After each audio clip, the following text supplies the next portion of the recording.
Mosquito palang ginamit ko dito at nakita si Kimi nagpa-farm siya ng red buff. Kaya inatake ko na at ang paspas niya ang dumagan. Kaya nakagamit ako ng isis. Kaya nagulat siya bigla akong dumating sa harap niya. Gulat ka no? Dalami. Asig atras diya, dalawan. Akala ko dito nag-iisa ang MM nila. Kaya pinasok ko. Mali na pasok ko. Ako pala nagulat. Nandun pala ang Kimi. Kaya nabigyan nila ako. Sige lang, bawi next time. Habang nagpa-farm ako dito, may biglang dumating. Nagulat talaga ako. Nandun na pala sila. Sige lang, babawian ko kayo mamaya. Bantay lang mo. Sige lang, inyo pa man ron.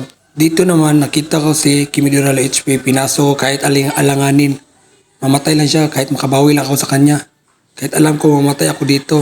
Ganyan talaga ang malalakas. Nag-sacrifice. Dito naman, mauubos ko sila. Music, maestro.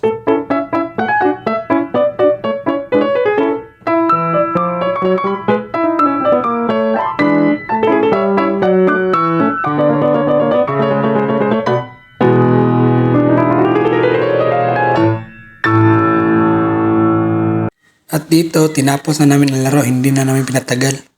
Kasi alam na namin, wala na silang tagal-tagal.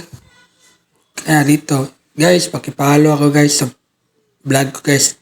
Toti Gaming. Kahit anong laro, lalaroin ko. Kahit anong hero pa yan. Goods, nice job.